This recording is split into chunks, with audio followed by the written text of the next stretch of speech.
Hey everybody, Evan from the Jodo Cast here with a quick note at the top. I think we do mention that this is episode 122 when we bring in the show, but it is going to in fact be episode 121. We flip-flop them for timeliness sake, although with as long as it took me to get these out the door, timeliness is kind of not really an issue any longer, but all the same, this is going to be presented as episode 121, despite what we claim in the midst of the show. Thanks so much, and hope you enjoy.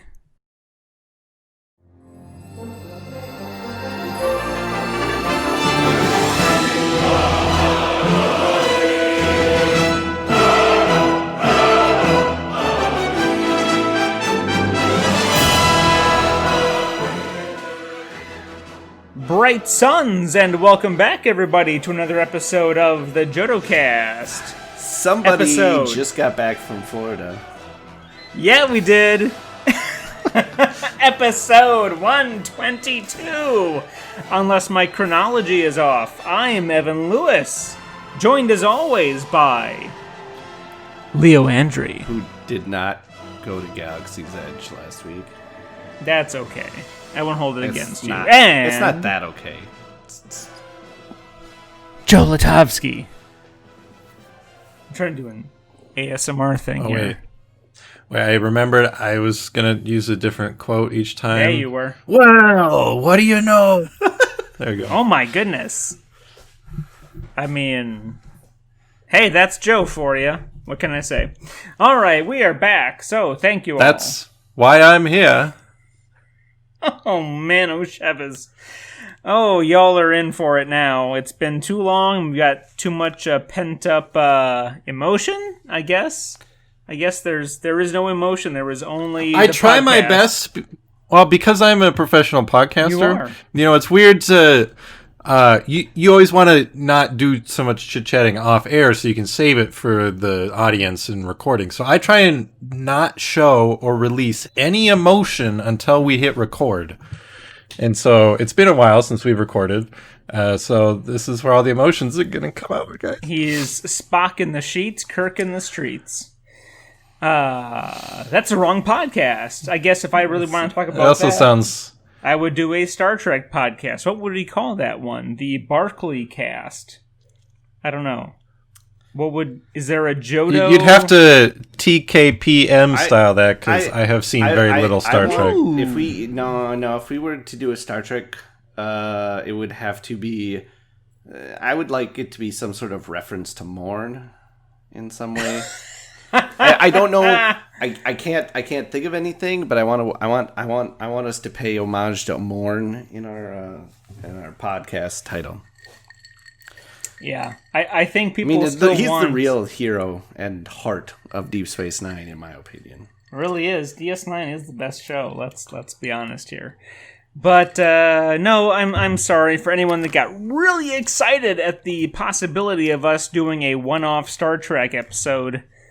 That's not what we're doing, even though I'd really like to do that. Highly illogical. I did a Star Trek. Look at that! Oh, I did a Star Trek. Oh, you did a Star Trek. Look at you, like a grown-up. All right, 122. What are we doing? It's been a while. Hey. I just finished editing a podcast today. That's going to go out soon. You know what I noticed? I noticed that Joe also has an AT-AT in the background of his picture, but mine... Does he? Mine is bigger. I can't see it. Your AT-AT is bigger. Yeah, I can't see it. If you're just listening on audio, you can't see it. It's right here. If you were a patron, you could see the video of us right now, comparing sizes AT-AT of our sizes. Oh my! You got the Hasbro one, right? Yeah, that's the Hasbro one from, like, what was that, 2005 or so? That one came out. I don't know. 2005. Mine's more on brand. It's from the Wizards of the Coast miniatures game, so it's actually gaming related. Mine poops a speeder bike out its ass. Does yours? What? It does not poop anything. You can. There's a hatch on its ass that you can open up, and it. Oh, you know and those. It's has a speeder bike in there, but it's painted white instead of brown like the Endor ones. It's kind of cool. Should be brown if he's pooping it. Well. Anyways. Anyways. Hold on. What? You remember those dumb little things from maybe when you were a kid or whatever? Like any holiday, there was like the little reindeer or Easter bunny, and you like push down on its legs, and a mechanism released like a jelly bean, like he was pooping candy. So, I want that, but in AT-AT. I okay. Remember Anyways, those, but I don't remember ever seeing them until I was actually an adult. So, all right. First of all, that just again you have no power over me. Labyrinth reference for the missus. Secondly, she's not a patron. She'll never see this. Oh, I guess she can listen. That was an audio reference, not a visual reference. I was going to say I don't have any AT-ATs, but I do have my ATST for Legion finally finished, and that's what I've been playing, in quotes, is getting my ATST done for this month's armor-themed Jodo of painting. Last month. Oh, yes, last month. And I didn't have to put too much work in on it, because I sprayed it gray and painted up little man's face and put weathering on it and based it, and it's done. ATSTs are easy, I guess. What have y'all been up to? I tried to... I know what y'all have been up to. I tried to finish a single ARC Trooper for last month's Jodo painting. Couldn't do it. Couldn't do it. Nope. I got him about 3/4 of painted. And that's it. But for what I've actually been playing, can I finish, Joe? Yes. Was just Star Wars Squadrons. That's the only thing I've actually got to play. That's what I thought. I can think of one other thing that you sort of... Oh, right. Well, we did play Yoda Stories. Wow. All right, do tell. Leo and I played Yoda Stories, and there's a video of it. There will be a part 2 one day. Oh, thank goodness. It's sitting on my hard drive waiting to be chiseled from the stone. That's what editing is like. Sculpting. It is. It's painful. I painted the AAT for Jodo of painting. Ooh, look Thanks at to that. Leo's pinup art is really nice. I like that decal turned out pretty good. Yes, it did. Yeah. I assembled a bunch of Legion stuff that now I have to paint. The like Cad Bane, the I have BX droids, the Staps, the Mandos. I've got a lot of Legion stuff to paint. If any of our patrons who do participate in the Jodo of painting are watching this video, that little decal you saw on Joe's tank there is going to be one of our sticker designs that you'll be getting as a prize for Jodo painting. Yeah, you can also just check out October's episode, which may or may not be out by the time you hear this. You did. And look at my picture, and you'll see the pin up there. It's nice. It is I'm excited to have it as a sticker. Super sexy battle droid. I mean, even just a normal battle droid's pretty hot, but... When they're trying to be hot? Oof. I also played... some Fallen Order. We're actually done with our Fallen Order playthrough series. The final episode is not up yet, but it will be. Excited to wrap that up. We also played Outer Rim. There's a new Outer Rim video up of Bethany and I playing Outer Rim that I liked. I think that was a fun video. And we played... What's it called? Hold on. I have no idea. The Hoth Ice Planet Adventure game. Isn't that the one you said is just terrible? From 1980. It was like a 2020 reprint of a game from 1980. It's really bad. I do think I came up with a way to make it fun, which will just be in the video, but it's a very bad game, and I played it for science. Bethany and I played it, made a gameplay video. Hopefully it'll be a fun video, because it's like roll and move to the max, but with like very little else happening. Sounds great. It's cool. And I played a bunch of Squadrons. Let me check Steam, see how many hours of Squadrons I have under my belt now.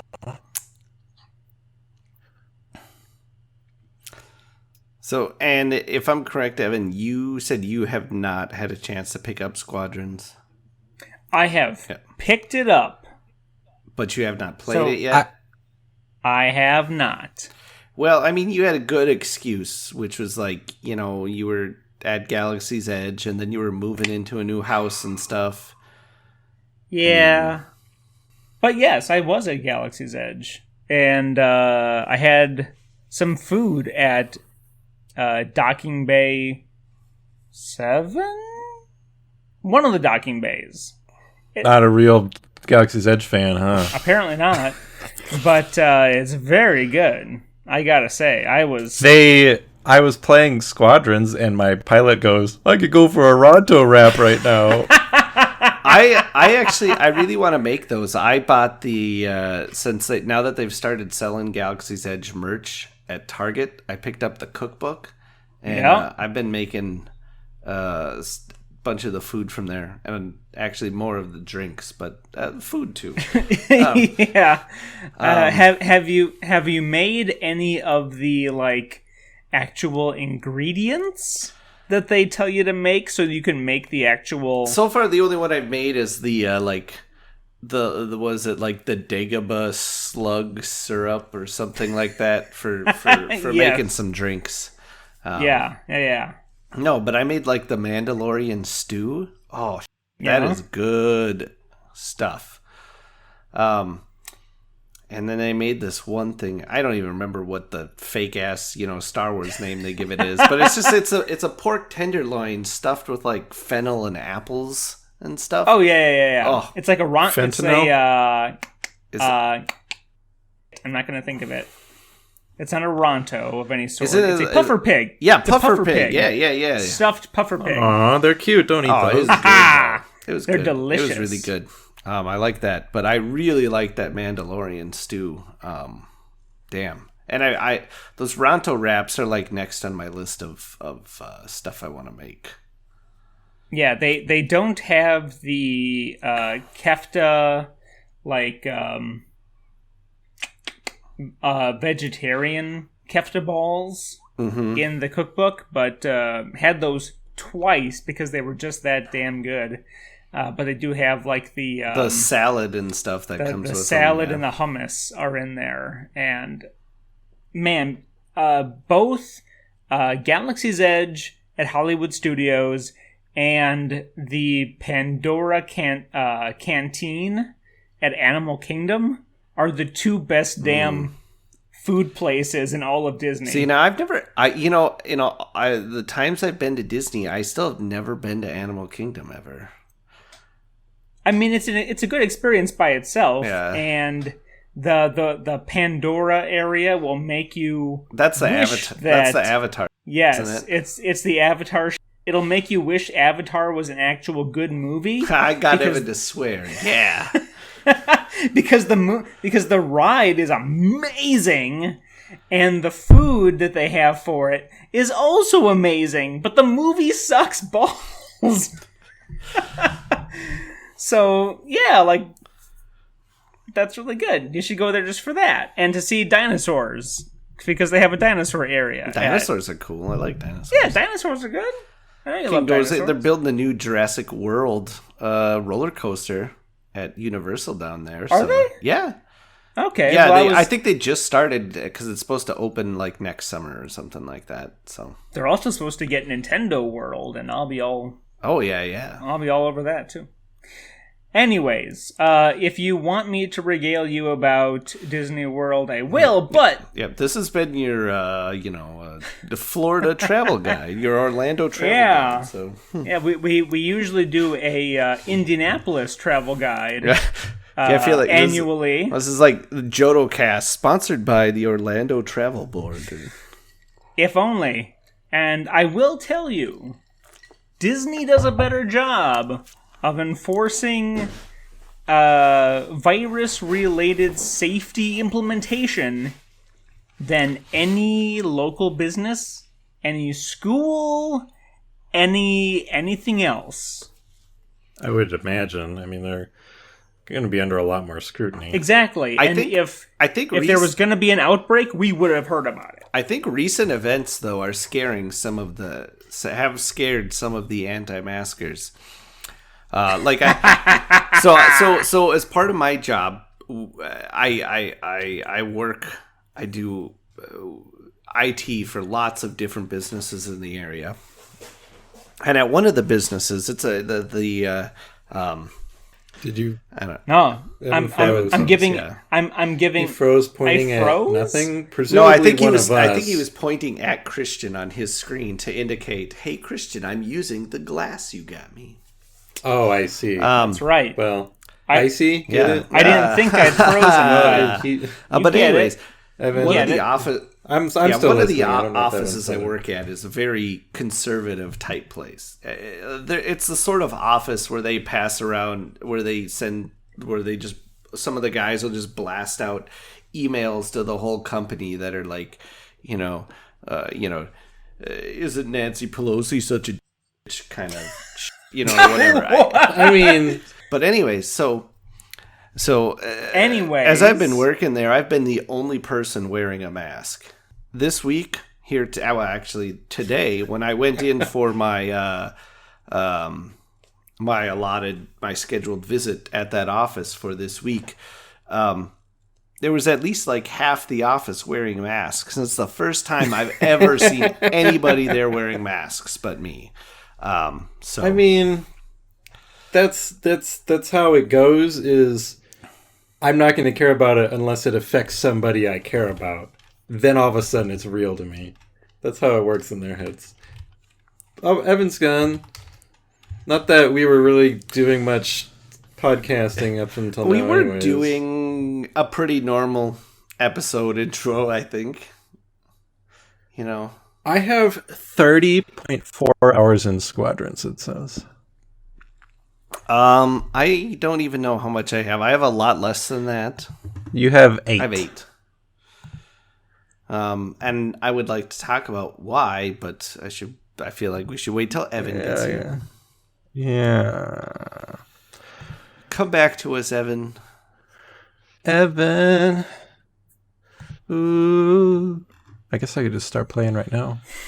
Why don't we should just play it while we record this episode? Oh. Are you back?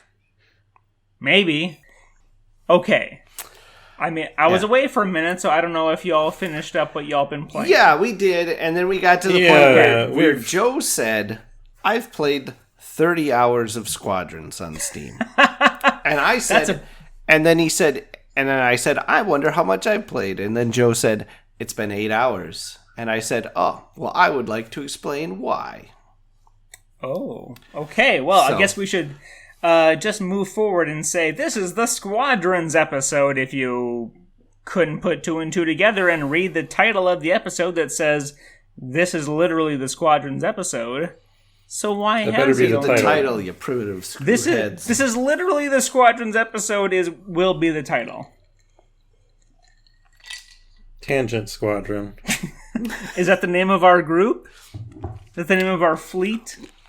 People have been calling it Jodo Squad, but I think I like Tangent Squadron better.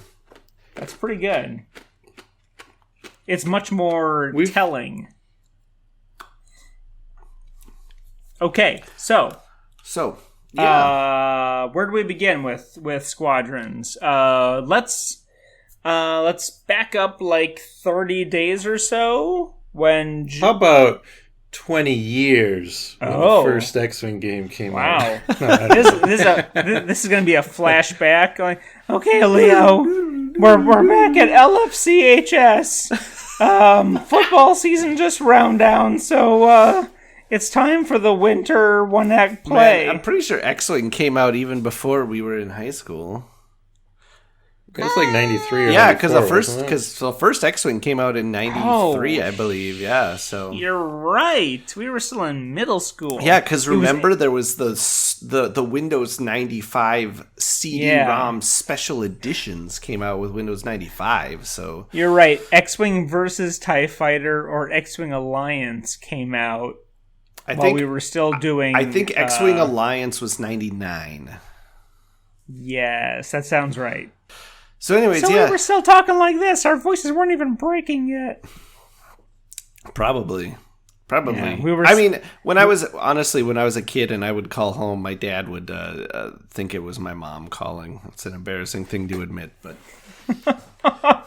so you're a real man. I can't believe at one point you had a prepubescent voice. What a loser. Yeah. So 20 years ago, the best books we had were Heir to the Empire. The best comics we had were Dark Empire. The best game we had was X-Wing versus X-Wing. Period. X-Wing on floppies. Well, that more like 30 years ago. 30 years ago. 20 years ago would have been 2000, so we would have had X-Wing versus TIE Fighter. Yeah, 25 years ago. Oh, you dirty bastard! You reminded me how old I am. Yeah, we're f***ing old. You'll never be as old as me. Unless I kill you. Wow. Then I can catch up. All right. Save that for the final season of the Jodo cast. All right. Take it away. Yeah, so, I played all those games when I was a kid. X-Wing, TIE Fighter, X-Wing versus TIE Fighter, X-Wing Alliance, because although I kind of hated X-Wing Alliance, I did not care for X-Wing Everyone Alliance. did. I remember all y'all saying how X-Wing Alliance was garbage. It's because it was. I know that it's got its fans out there, but I never cared for it. There was like I played the more arcadey type games, like Rebel Assault and stuff. But after X-Wing versus TIE Fighter, I never really had anything else that scratched that itch quite the same way. And even not just that, there was a lot of games in that era that I played as flight sim type games, the Wing Commander games, the Descent and Free Space games. I mean, technically Free Space was a Descent game, but you know what I mean. I really don't. I've never heard of those. Descent is the board game, right? Descent, No. Okay. No? Yeah, so I played all that and loved it as a kid. And as I got older, I mean, the only thing that came close to satisfying that same want in a game for me anyways was Star Wars Galaxies. Jump to Lightspeed. But I hated it. And it made me quit. Yeah, you hated that. I was in Iraq. I was in Iraq saying, "Hey, Leo, how's life?" And you were like, "Jump to Lightspeed sucks." Jump to Lightspeed ruined everything. I mean, it didn't really ruin everything. I mean, for me, like I said, it was. And the thing is, like I've said before, is I don't even. It's been so long, I don't even remember what I hated about it, what I couldn't stand. I just know that once that came out and I tried it, I canceled my subscription within a week. I was like, this is complete garbage, and quit. I'm really enjoying the sketch bit scene I see in my head right now of Evan, waiting at the phone for his turn to call home. He's going to call his buddy. He's like, all right, Leo, what's life like back in the States? And you're like, sucks. This damn expansion came out. I can't handle this. And he's like, tell me about it. Okay. And he's not like, yeah, well, we just had a bomb hit the barracks tonight, but no big deal. I mean... General Grievous is in Galaxies? What? What is this? Everyone's a Jedi now? I'm gonna play World of Warcraft. I gotta go storm Entourage. Hey, look. Yes? Entourage was dumb. That's all I'm saying. What? I missed it. I just hear Encourage was great. I didn't like Encourage. Granted, our guild didn't get very far into it. Wasn't that like an HBO show? Yes. Yeah. Starring Arthas. Yes. Have you seen those? Anyways. Have you seen those new pictures from season 2 of The Witcher? Doesn't he totally look like he should be the Lich King? Yeah, that's what everyone wants. Yeah, everyone wants him to be the Lich King. He looks. I mean, toss a coin to your Licher.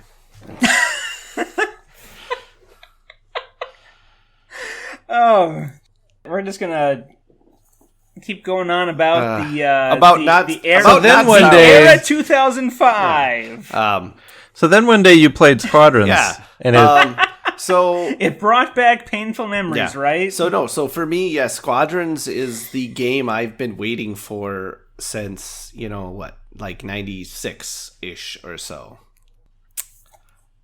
And I played it. I enjoyed it. Yeah. Okay. That's a better... Okay, that's a minimal reaction, but it's a better reaction than you've given to anything else. I gotta say, I didn't. 5 years. Yeah, I didn't enjoy it as much as I was hoping or was thinking, and I don't know why. Like for me, it's a perfectly fine game. I think it's it does. It essentially checks off basically.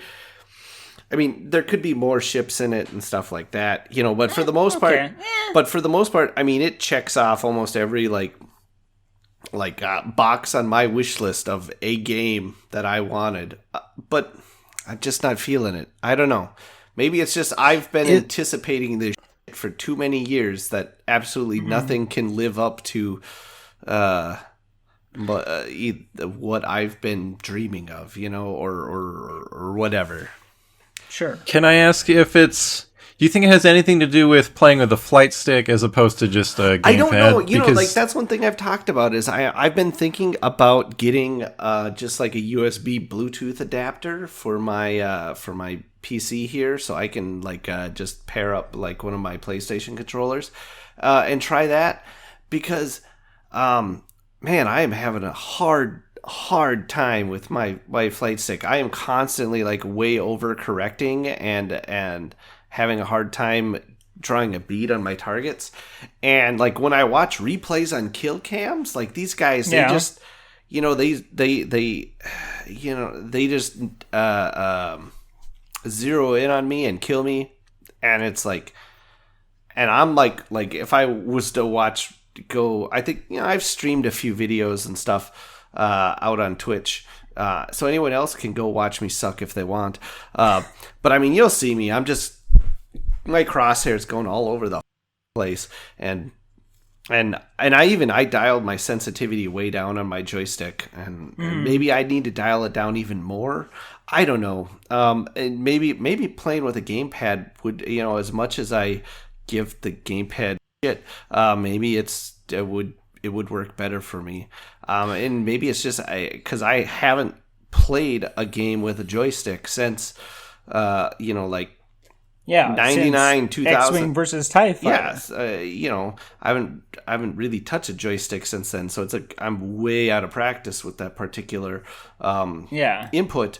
So, I mean, maybe I just need to put more time into it, but I don't know. I've been playing, and like I said, when I play, I have a lot of fun. I do enjoy it, but it doesn't pull me into the game like I was anticipating. I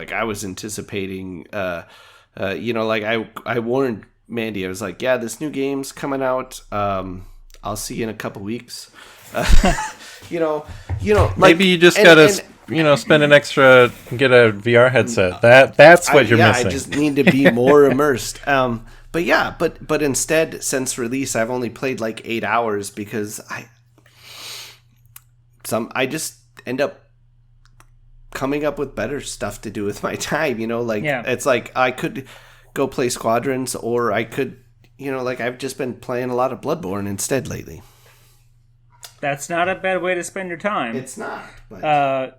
okay, so I should have been measuring how long you took to give your personal review, but now I will hand the torch off to Joe to give his preliminary review, and then we'll talk about the specifics of your experiences and how I hope to at least follow in your footsteps and join up with you and talk about the multiplayer versus single player. But Joe, go. I really like it. It's very pretty. Yeah, well, it doesn't push your hardware very hard, but it's pretty just seeing the insides of the ship so detailed and seeing your little gonk wobble back and forth on your dashboard. I really like it. I've been enjoying it. Although, and I've been playing it a lot, it's really, really fun to play with 4 other people and have a full squad of 5. So you're calling out I'm going to go after the cruiser. I need someone to take out that TIE bomber, and we're going to hold up, everybody form up so we can make a run on the Star Destroyer together. It's really fun, and especially when you coordinate what ships you're doing, and you got a friend who's happy to play the support ship, and it's been a lot of fun to have full squads, and we seem to have that pretty often on our Discord now. When I think about it, I just keep thinking if you're of looking for people to fly with. Join our Discord. Yeah, there's usually plenty of people ready to squad up. Sometimes we even have a full squad and somebody else shows up and they're like, oh, I need more. It's already a full squad. And that's when you shill the podcast to them, right? Yeah. You just have a box that as soon as they join, it's like, go to jodocast.com. To play? In chat. Oh, okay. Well, if you're on the Discord, you probably already know about the podcast. So, I'm talking about the randos. I liked the campaign. The campaign also, Leo, I don't think you finished the campaign, right? No, I haven't quite finished the campaign either. It might be worth your time to just do the campaign. The entirety of the campaign, like each level introduces you and like teaches you a new game mechanic, more or less, even like through the end. And it's like, okay, these are tips that I can now bring with me to the multiplayer. And the campaign is good. It's a bit, I guess it was less than I was expecting as far as like, there's a lot, if you're really into the lore of that era, there's a lot of like callbacks to the Aftermath books and the Alphabet Squadron books and just kind of things that are going on. And if you don't know it about those things, you're not going to go, oh, I know what that is. Then it's probably a pretty just kind of ho-hum story. It's not bad, but it's not like amazing. My problem with the campaign has been talking. Well, like the story Slow itself. walking. No, there's no walking. No walking at all. It's a very it No feels walking. very much like they built it for VR first. You stand in place, you can look around, there's like a person, you hit talk, and then they talk at you. Your character is silent the entire game. I mean, that's they just call you, and they all talk really stupid. There's no voice acting in this game that I've really liked, and like all the writing for the dialogue is just really dumb. I hate it. I found all of the Rebel or the New Republic characters were kind of uninteresting. They were very interestingly diverse. Like, it's very cool. There's a non-binary pilot and there's a Trandoshan. Not that those are similar things, but it's like, okay, that's cool. And the Trandoshan is voiced by James Arnold Taylor, which kind of was weird to me because he sounds exactly like the Trandoshans in the Clone Wars show, which I guess is a continuity, but I don't know. The Imperial characters I found more interesting because they were like, oh, killing civilians is bad? No, it's fine. Or the one person was like, my parents used to be in the Senate. I think it was a mistake that the Emperor dissolved the Senate. Hopefully we can bring it back one day. That'll solve all these problems. And they had a little bit more interesting things to say rather than like, I'm a Trandoshan with gambling problems. But I mean, I don't know. But they were also like really tropey too. Like there was the one who was all like, she was all like, oh, I'm a badass, and if you look at me funny, I'll kill you. And then there was the one guy was cool because he's been in like so many accidents. He like doesn't take his helmet off anymore because he's like mostly robotic. And I'm like, well, that's kind of a neat character. He doesn't really he talks in like half like broken ass sentences and stuff. Badass phrase. Yeah. I wish, and I'm sure this is not. I mean, you'll tell me if he's not in the game or not. But the former Imperial pilot who was one of the aces on Resistance would have been... No. I think his name is Griff. Yeah, missed opportunity. There is a Resistance tie. One of the Imperial characters, her last name is Von Reg, and the red tie ace from season 1 of Resistance was named Von Reg. That's where it was. I was trying to figure that out. Like when I first see, there's a lot of little little Easter eggs like that. Yeah. But I agree with Leo. Most of the acting is mediocre. And there's a lot of voices I recognize. The guy who voices Gray on the Imperial team, he was in Gears Tactics and he was in Red Dead Redemption 2. He was in, I think, Spider-Man. He's in a lot of games. He's a really good actor. It sounded like he was like, someone was like, all right, you're Imperial, please do a British accent for this game. He's like, I've never attempted a British accent in my life. I'll give it a... They're like, just go for it. I mean, it's not terrible, but it feels very perfect. It feels like every voice line is all like, they were like, we've got time for one take, so we'll just take whatever we get. And because so many of the lines just, I mean, it feels like they are just reading off a script. They don't feel like you're actually talking to somebody.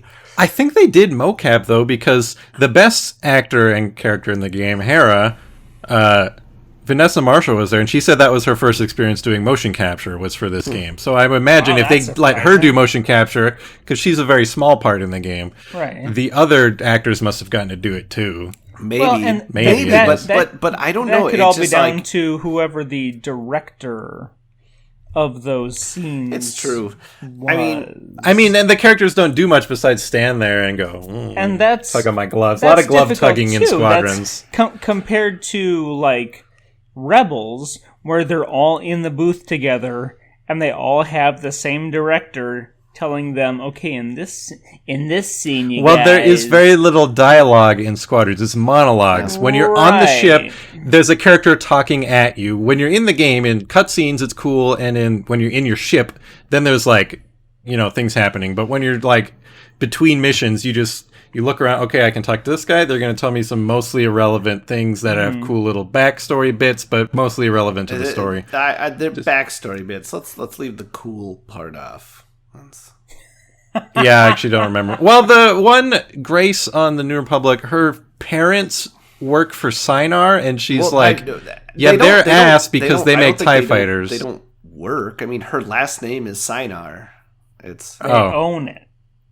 Okay, I mean, that's cool. That's a cool idea for a character, but that's kind of where it like starts and stops. It's like, all right. Yeah, but the rest are just like you said, like the transitions just constantly like, I like to gamble. You want to play cards, and buddy? The Mimbinese woman, she just kind of reminds me of like the mom who wants to like scoop you up an extra serving of chili. And then there's like that sounds good to me. The Miri Allen, just like it's just like okay, so she used to be a racer before she was. They technically her pronouns are they them. Sorry, officially. They used to be a racer. I didn't get to that part in the game yet. Sorry. Oh, okay. I don't think it's brought up in the game. Well, ever. I guess I did. It's just I saw one of the writers mentioned it on Twitter. Well, then I apologize to them for misgendering. They used to be a racer, and that's all they talk about. Yep. Every time they're like, "Oh, this time you have a conversation, me of this race." Yeah. Everything has got to be related to that one aspect. Everyone is like the D&D NPC that the DM was just like, okay, I only have a 1-2 word description for each one of these NPCs just in case the players talk to them. This guy's the gambler, gambling problem. This person's the racer, and that's racing problem. Yeah, it's just, I don't know.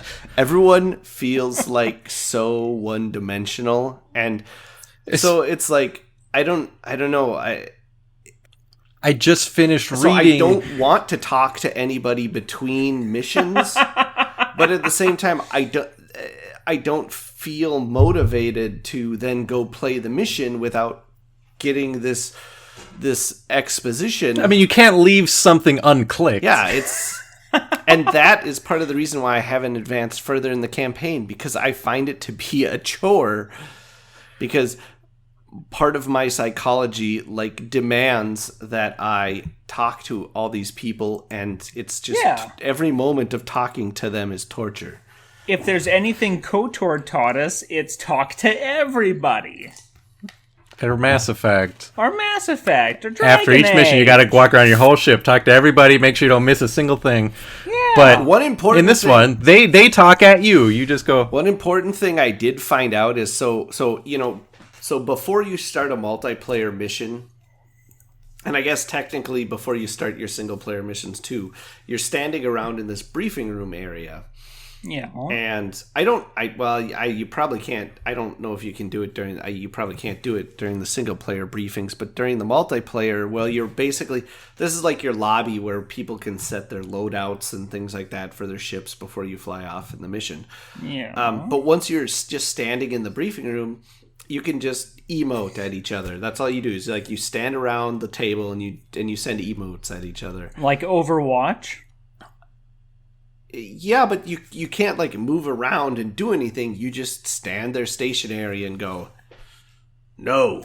Well, my problem is, I don't think so. The emotes are really boring and bad. The emotes in Battlefront 2 were spectacular. The emotes in this game are things that just go wave, no, but skeptical. I don't know how they. The thing that I saw someone point out on Reddit is that if you turn around and look behind you, at least this was in the Imperial briefing room, he turned and he looked at one of the stormtroopers standing in the background and waved, and the stormtrooper waved back. What a nice stormtrooper. I did enjoy the campaign, all that other stuff. It does feel like a $40 game for sure. Even though all the campaign missions had fun set pieces and I enjoyed the campaign a lot. There's some good cutscenes and bits about the Starhawk, but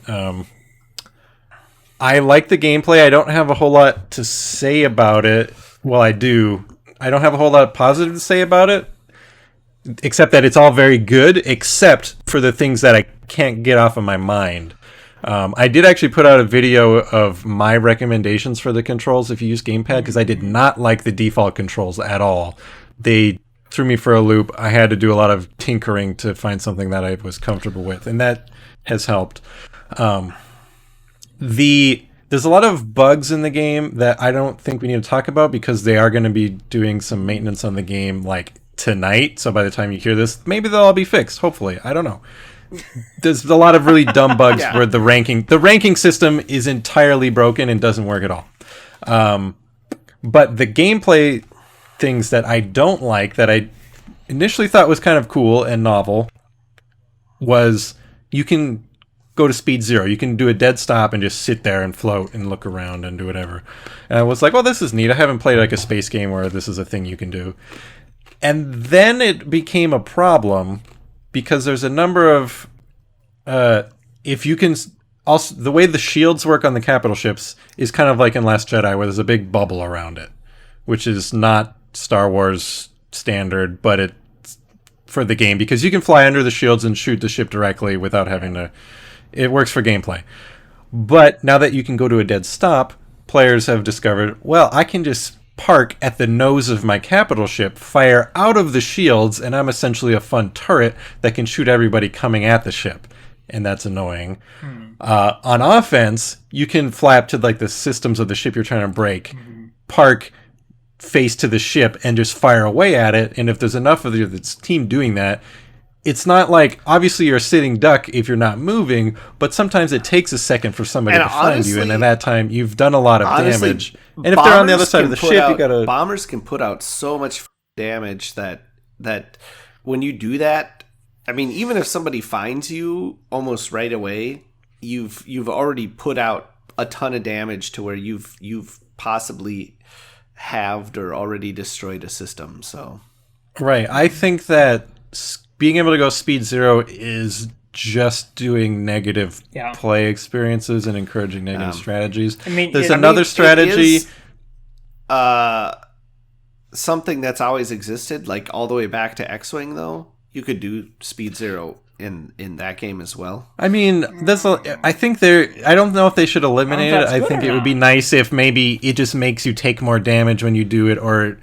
I don't know. There needs to be some trade-off because the strategies that are emerging from it seem to be just kind of unfun and not dogfighty. It's not a dogfight if you just park and shoot at the ship 2 feet away from you and wait for somebody to find you. And even if you look at it from outside of the classic X-Wing bubble of you can do speed 0, like sure, in that bubble, that's a thing you can do, sure. But if you look at X-Wing miniatures, you can't do speed 0. The worst you can do is speed 1. Some ships have speed 0.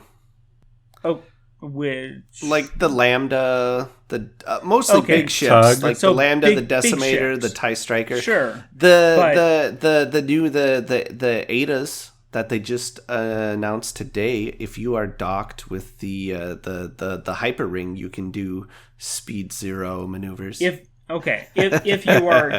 you're docked, but you are still going a speed, and if we're gonna bring, as people do, always, they try to bring real world physics into it. Like once you're in motion, you're in motion. Yeah, but I mean, you could just rationalize it as, okay, I go down to speed 0 because I just fired my retro thrusters that break me and I stop. In a game where you have to execute every function, you would have to do that. Yeah, it's called throttling down. You could just say the computer's handling it. I don't know. I don't have a problem. I mean, just because that's just how Star Wars has always been, even though it doesn't make any sense. But like Joe said, the problem for me isn't from like a lore or real world physics standpoint. It's more from a gameplay standpoint, to where you can just sort of park your TIE bomber behind underneath the MC-50 and just pound away. Because there are a few places like on the rear of the Star Destroyer and stuff where you could park and it doesn't really shoot back at you. And stuff like that. So I don't know. And like I said, the bombers do have such high damage capabilities that if one gets through your defenses and does that, it can put out a lot of damage in a very short amount of time, especially against the smaller ships like the frigates. Yeah, that seems like a bad. I bomber main. Bombers are really fun. I mean, you love bombers. I don't see a lot. We all know you love bombers. But that seems like a bad ecosystem. Yeah. For lack of a better phrase. As powerful as bombers are, I see just as much A-Wings, Interceptors, and X-Wings. Some matches you'll run into a team that's mostly bombers, but it still seems like people are just kind of, especially because the rank system doesn't work. Maybe like if you get to the high ranks, you discover, okay, all these people are playing bombers. That's obviously, but for now it's everybody's doing whatever. I think that does bring up another thing that I think might make it a little bit more enjoyable too, is when they finally fix the ranking system. Right. Because right now, I don't think I've only played like one, maybe two matches that were not total blowouts for one side or the other. And I mean, and I've played on both sides where I've been on the team that's just kicking ass, and then I've been, gotten my ass kicked hard too. And it's because their match and ranking system is just right now. And so it's the matchmaking and the like in-game friend thing. It's all it's all a hurdle. So I think, like when we get 5 people together and then into a game, we're like, all right, we've done it. And then somebody drops and then somebody quits because it disconnects people randomly. So I think if they fix that, so you could play against, so you're getting maybe more matches against like your relative skill level, that might affect enjoyment a little bit. But I know right now I do find that frustrating because there always seems to be it always seems like there's one pilot that's just totally carrying a team. I mean, and there always seems to be that one who has like double the kills of anybody else in the match. And that's the sort of thing that hopefully if they get their matchmaking figured out won't be a thing in the future. I mean, that kind of sounds like Battlefront 2 experience also. Like the last few times that I've played Battlefront 2 with Joe, if we didn't win, we lost to a team that had like one guy that was basically doing all the work. So do you think I don't remember. When was the last time you and I played Battlefront together? It's been a while, but I remember things. I have a memory despite my age. I don't. But do you think, I mean, if matchmaking is a problem, I mean, I think that's a thing that can easily, I don't know about easily, I'll put that in quotes, easily get fixed relative to, how they did with Battlefront 1, because after a while, didn't they, well, I don't know about Battlefront 1, Battlefront 2, they made a lot of changes over time. Well, this is the big difference. I think they will get all this stuff ironed out and smoothed out, all these bugs, matchmaking things. And at that point, it's very likely to me that they'll be like, all right, take it away. Because this game is not a live service game like Battlefront or most modern games. This game seems like somebody at EA was like, can I please make a good game? And they're like, fine, but you only get this much budget. It's not going to be a live service. Don't monetize it. Just do this little project and just do it. And then they did, and they put it out. It's got some problems. It's a very good game, but it's not built to have like a continuous support with new content down the line, as far as I can tell. There's even cosmetics that are locked that says this will be in operation too. Like, it's already there. Like, there's this. They weren't advertising this as a live service game. It's like a one and done little package deal you get. The one thing though, there's a few places in the UI that almost seem like they're designed for future content in mind. Like, I hope there's future content. The main thing I think I noticed is the ship selection screen. Like when you're starting a match, there's the 4 ships. And then on each side, on each end of the ships, there's an arrow to the left and an arrow to the right. As if, like, you could go over to that arrow to scroll more. Like, I don't know. To me, it feels like it's a UI design that would indicate more ships in the future. But, could just be bad UI. Like you said, it could just be a weird... And maybe it was something they designed when they were thinking of putting more ships in, and then they didn't, and the UI just never got changed. Who knows? But yeah, and since there's no microtransactions and no announcements of like future paid DLC, there's no way this game it's not being like monetarily supported past your initial purchase, which I feel is a disincentive for studios to keep putting out content for things. I think they're probably just going to try and fix all the bugs and balance issues and then let it go. Which is fine because it's very fun, but it would be nice to get future support. We have been made accustomed to expect more.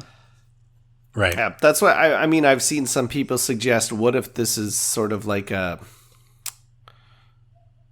a trial Test kind run? of thing. Yeah. If this Squadrons 2, like if this does well, then a little bit down the road here we get Squadrons 2 with more features, more ships, 2 Squadron 2, more battle modes. Because that's another thing. There's just dogfight and fleet battles. Yeah. To be honest, there's like 5 maps. To be honest, I don't know what other modes I would do other than I would like maybe to have some sort of like free for all type option. And then that'd be good. More than 10 players option would be nice. I am always a sucker for horde type modes. You can play fleet battle against AI, but it would be fun to play against not like a symmetrical mode, but one where maybe you're defending your ship that's already disabled from waves of AI TIE fighters. Because the AI TIE fighters are a lot weaker than the AI. When you play against the AI, 5 of them are like the player ships. They're still controlled by AI, but they're much stronger than the random little AI ships that fly around. So it'd be fun to just hold off against waves of like really weak TIE fighters and stuff. I like those kind of, wave-based, see how long you can hold off with your friends type things. I like cool. that from Mass Effect. The other gameplay issue is another like strategy exploit. In fleet battles, every time you kill a cruiser, a player ship, an AI ship, your team gains morale, and there's this bar on the top that goes back and forth. Once a team has it full for them, the battle shifts towards, okay, well, now we're going to attack their frigates, or now we're going to defend our ship or whatever. If you're on offense, I've noticed some players, they must be coordinating, playing together. They'll fall back because there's like a line, and once you cross that, if you're on defense, if you cross this line going towards their stuff, you'll just get killed by their capital ships because the game doesn't want you over there. So they'll fall back behind that line. If you chase them, you're going to get killed. So you can't chase them. They'll just sit back there for a while until like they can, scoop up a few AI ship kills to get that way. They never their morale is never going to slip away from them, and you're sitting there trying to pick off AI ships as well, but they're not. I don't know. It's a way to like prolong a phase of the game by like when you're on offense falling back behind that line so the defenders can't pick you off and kill you and swing the tide. And I don't know. I guess it can be annoying. It seems like though if you don't go on the offense, then it seems like your raider or your corvette die almost instantly. Yeah, but that's killing the raider or corvette isn't enough to swing the morale over.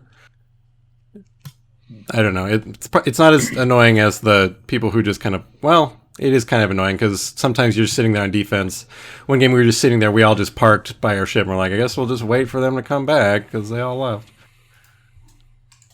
All right, well, I do want to take this opportunity while we have a short break in the conversation to put an asterisk by this and say that both of you have it on Steam on PC, right? Not that there's a Steam on console, but just so everyone's on the same page. Mm-hmm. Steam on PC, right? Yes. Yep. But it's all cross-play, so... We've played with our friends on PlayStation, and it works fine, although when I've played with people on console, we've had to use the in-game chat, which is pretty ass compared to just chatting over Discord. That's good to know. I know one of our friends, Dan, he's got it on PlayStation with the VR, and he's just in love with the VR experience for the game. Honestly, yeah, I mean, if one of you had said, I got it on PlayStation, I would have probably looked at, can I justify PSVR right now? But I did buy it on Steam, on PC. I mean, you could have still got it on PlayStation and played with us. I could have, but I want the best experience, and I have a feeling that's probably going to be PC. Though I haven't heard people on the internet screaming one way or the other, although someone did call out the PC Master Race as being a bunch of horse hockey, a bunch of malarkey. recently on Twitter. Oh yeah, I was really annoyed about launch. Yes, because this is the first game I've bought on PC that I wanted to play the instant it was available. I've done that a lot on console games, and you get to play it the instant it's available. Yes, on you Steam, do. It was like, here you go.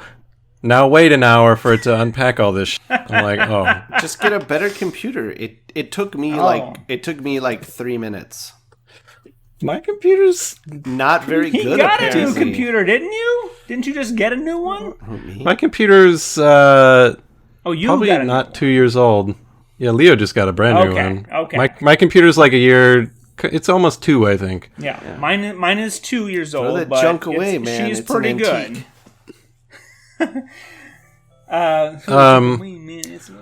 Your laptop is a month old. That's great. If you could use a nice heavy paperweight. Glad someone got that.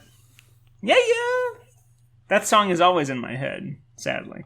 I feel like we should run through, because like I said, I've been saying a lot of things I have problems with the game, which is not indicative of your feelings towards it.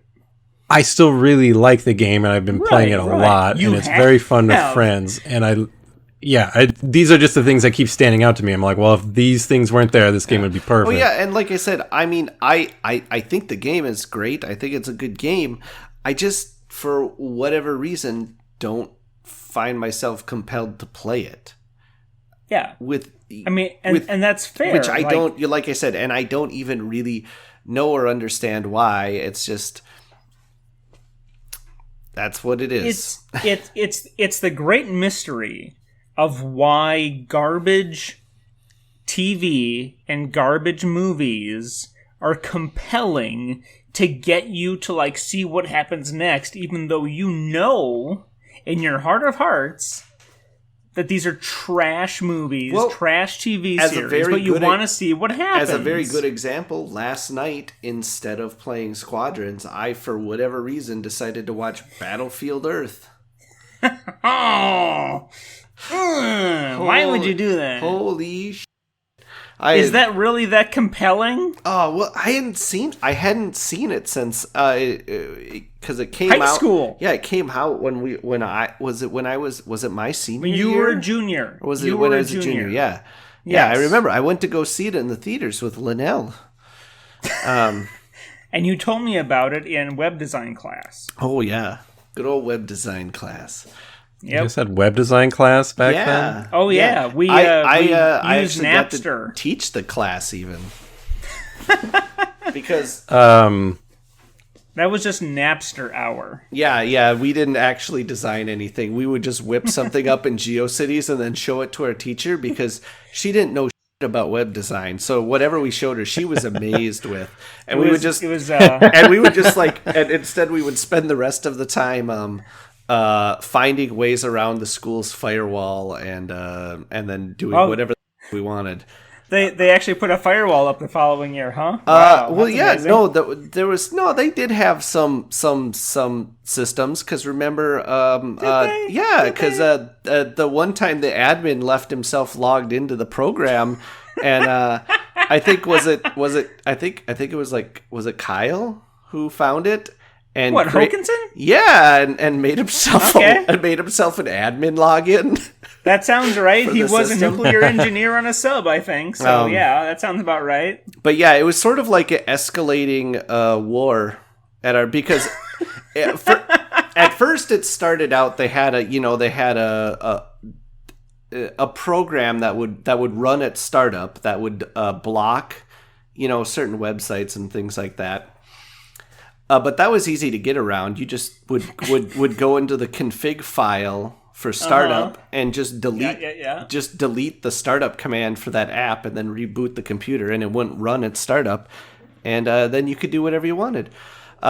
So after about a month of that, then they upgraded to something else. But again, it was just like anybody who knew any about computers, they kept buying like really crappy software and it was super easy to get around. Eventually they did get us locked out of doing whatever we wanted until that admin left himself logged into their admin program on a computer in the computer lab, and we created our own logins. Oh my goodness! So, good times. Well, hey, where were we? What were we talking about? I think we were gonna. I was pointing out how we don't actually hate the game, and I wanted to. I think we should go through a few things that we really like, and then maybe wrap it up. I love give me some positive feedback. I love all the little trinkets you can put in your cockpit. We know. Even though I'm never gonna remove the gonk droid. It's the gonk droid wobbles back and forth when you barrel roll. I like the. I mean, it's very. I like that it's forces you first person, because if it didn't, I would totally be playing third person. It'd be so much easier. Man. We know, but it's I'm very so glad. exciting. I would have already pissed all over this game if they had let you have a third person view. Then it would be Rogue Squadron playing this game at all. It'd be a different game. It'd be a completely different game. Yeah, it'd be a terrible game. Terrible game. No, although it's funny because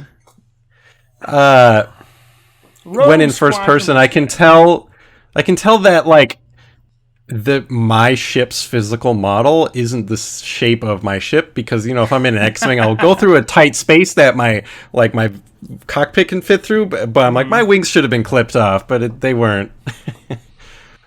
Yeah. I mean, okay. The power management is fun. It's I love that it has a skill ceiling.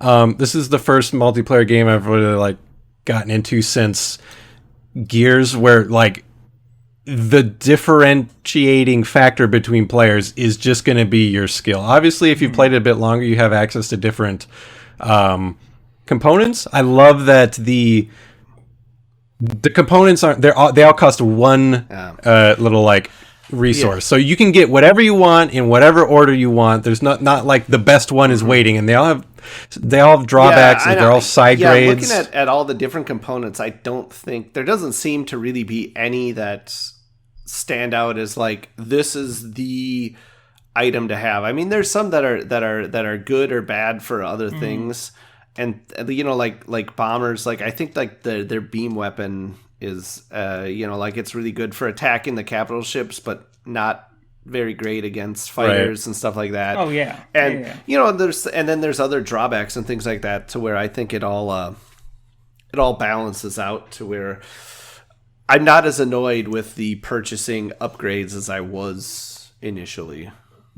Right, it's not like the guy who's been playing forever is going to have better gear than the guy who's been playing for. He might have all the gear, but you can still get whatever you want in whatever order, and none of it is really better than the others. And he's going to be better than you because he's put the time into the game, and that's where the... Yeah, and if there is a better quote-unquote loadout for your ship, and you discover what that is, well, you play a couple matches, and you've got enough points to buy all the components for a whole loadout, really. So... Right. Yeah, most of them are locked for me, but I feel like I've already got the parts that I want. I think I'm level 20. I think at 40 you get everything. Yeah, and building your ship loadouts is really fun. It's a lot like X-Wing miniatures, where you've got your ship, it's got these slots, and you got to decide how you want to fill them. That's fun. I like looking at the different paint jobs. One thing that annoys me is that when you die, it shows an animation of your ship dying, which is a canned animation that all of a sudden your ship, I've got the red Royal Guard skin on my TIE bomber.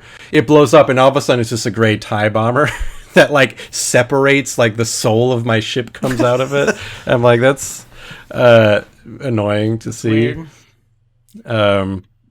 The skins are fun. It's fun sitting around in the lobby and being oh, I like your jacket, even though you can't do cool emotes. So we've been talking about this for a while now, and I still have to edit all we've probably of been talking about this for 20 minutes. That's true. The rest has been... So that's why I want to spend the last few minutes really laser focused, because pew pew. I haven't gotten to play it yet. This podcast is yes, I know. More like lazy focused, right? So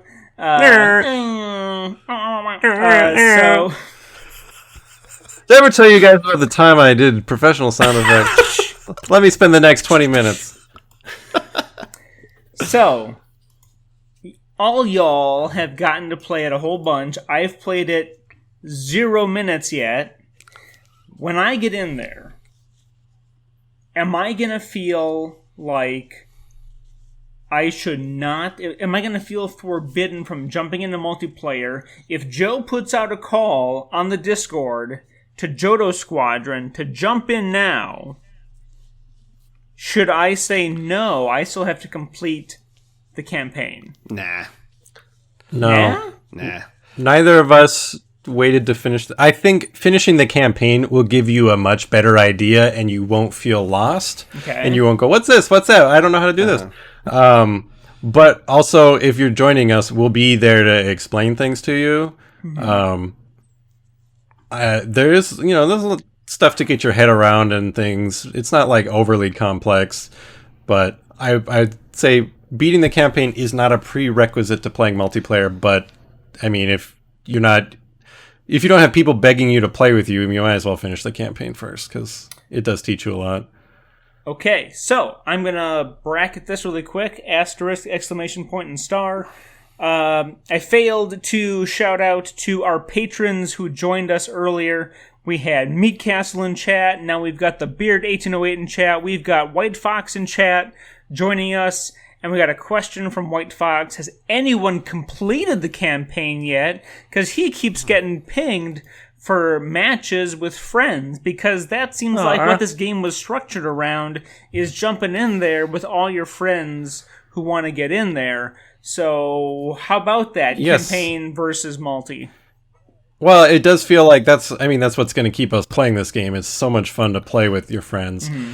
I did finish the campaign. I was surprised. The campaign was meatier than I was expecting from this. Like I said, it's a very small package of a game, and and it really seems to be more geared towards teaching you a lot of stuff. It's like a really drawn out tutorial. Okay. Yeah. Okay. That's fine. But it's got Ray Sloan I have beat the in campaign. It's got Hera in it. No excitement. No excitement for the campaign at all. I liked it. I enjoyed it. It had some fun Wedge is moments. Oh, they did. I guess Canon Wedge versus Legends Wedge.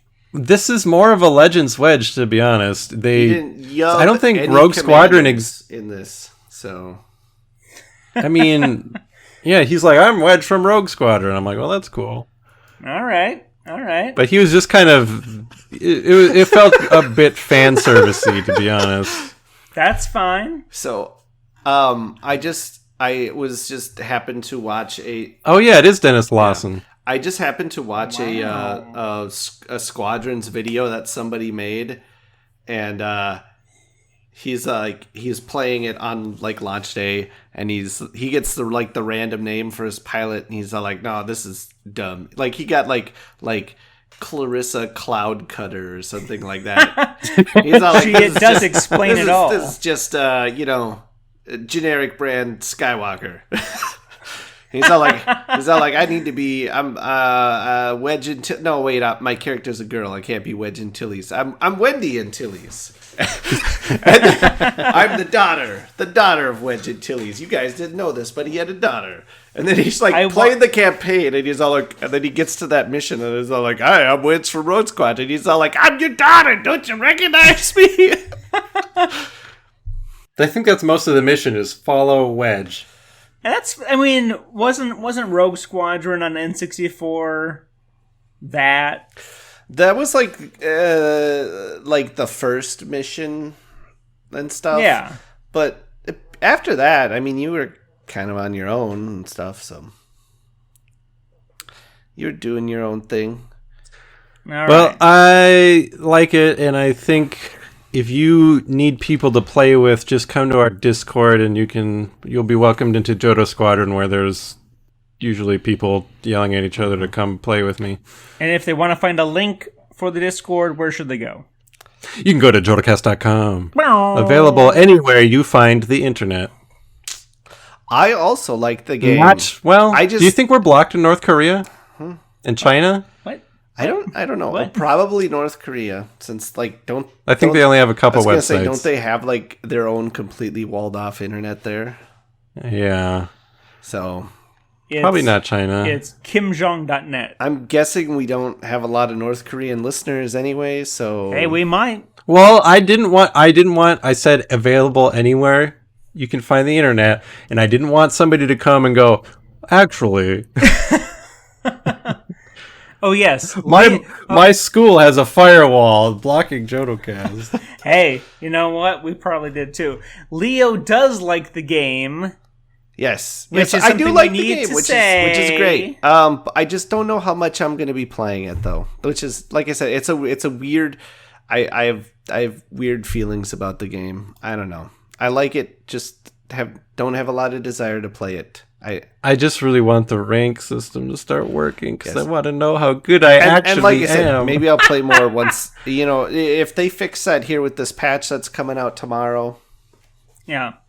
I We'll expect see. a lot of patches. I expect a lot of patches as they get more feedback.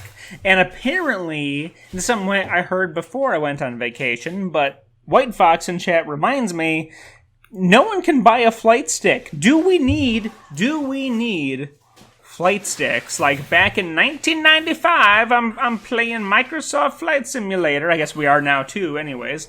But can I use a gamepad? That's part of the reason they're all sold out. Can I use a gamepad, Joe? Can I use the Xbox 360 gamepad? Probably. What are you using? Yeah. I'm using an Xbox One controller. Okay.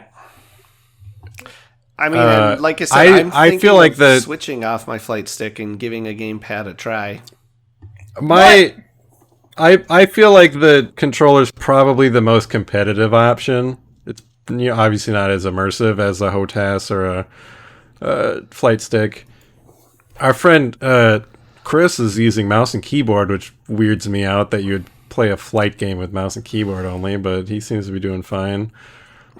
I feel like controller's probably the most popular option amongst all the, everyone on Earth who's playing this game. Controller's probably the most common use, because a lot of people are playing it on console. And that's true.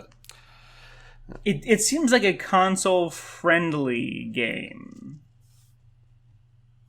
It didn't say Xbox when I booted it up, so. Well, I would think not, since they're trying to dominate PC and console. For the game, but were you? Okay, yeah. Well, someone has to. Yeah, I think maybe if I had like a full like HOTAS setup, I would maybe also enjoy that a little bit better, because I do find myself wishing I had a couple more buttons in a couple different places on the joystick. Can you get like a Nintendo Power Glove so you can, have? It's I don't so know if it bad. would go on your stick hand or your offhand, but maybe you could rig that for some more buttons. No, in this day and age, he uses the nunchuck and the Wiimote. What about the Donkey Kong bongos? That might. He uses the fishing reel from Dreamcast. I think I don't see myself ever using anything besides the controller to play this. Oh my God. I would recommend an Xbox controller over a PlayStation controller just because the way the left stick and the D-pad are laid out. Just that's my preference. Because a lot of times, on you use the D-pad to switch your power management, and a lot of times I'll use my right thumb to do it, which you can't do on a PlayStation. But that's just my personal preference. I'm looking at the Logitech link we were just sent in Patreon chat for these HOTAS setups, and these are insane. I cannot believe. Is anyone gonna? Okay, the game was $40. That's a steal for arguably a AAA developed game, even if it doesn't have all the bells and whistles. Are we gonna spend $100, $200, $250 on a controller? If you love it that much, and if it makes it that much more exciting, more flight sims, I guess. One of the people people though they spend that much on like keyboards and mice. What's the difference? You can use the keyboard and mouse for more things. You could use the joystick for more things. World of Warcraft? Yeah. I've seen videos of people playing World of Warcraft with a Wiimote. If you can play it with a Wiimote, you can play it with a HOTAS. You can dodge a wrench. Dodge a ball. One of the people we've been playing with on our Discord, he uses the hot ass, as they say, and I think he's logged more hours than me, and he's pretty good. So I imagine maybe the joystick is just kind of the middle ground that doesn't get you there. I mean, I guess I'm not going to get there then, because I'm going to use my Xbox 360 control pad. Good. I prefer the two stick. I don't know. I imagine that's what they just. Well, like I said, I didn't like the default controls anyway. Yeah, I mean, I imagine they designed it for gamepad. Yeah. Wait. So White Fox heard a rumor flight sticks have a dead zone? What? I mean, I wouldn't be surprised if the game had a bug. I mean, I guess I'm not sure what he's saying in there. I mean, you could set a dead zone right in the settings. You can sure. But if you zero your flight stick, which I assume you still have to, like we did back in the day, you got to zero it in, right? No. You don't got to zero it in on this one? No. I don't know. I think that's. I haven't used. I was going to say. I think flight stick in 25 years. That's a leftover from old ass. Before like USB and plug and play type stuff. That's fair. Okay. Well, as I was trying. I hope. Yes. I hope you join us, Evan, and we can have the proper Jodo Squad flight. Twin Sun Squadron. Yeah. Well, squad. I mean, squads are for people with feet. Squadrons are for things that fly. I mean, I'm gonna have to, otherwise it'll just be me getting killed left and right, like in dang old Battlefront. And you know how I feel about that. Okay, we've been going for a while. That's what she said. It is. Give me your 60-second review, Joe. There is ample gonkage. The Gonk droid is the only figure you can put in both your New Republic cockpit and your Imperial cockpit, which says a lot about the sacredness of the Gonk. In the New Republic hangar, you frequently see Gonks walking around. At one point in the campaign, you can interact with it, and he'll do a little wobble for you. So 10 out of 10. You have 30 seconds. What you gonna do with There's a lot of bugs that need fixing, and I hope to God they fix their dumb matchmaking and ranked bugs.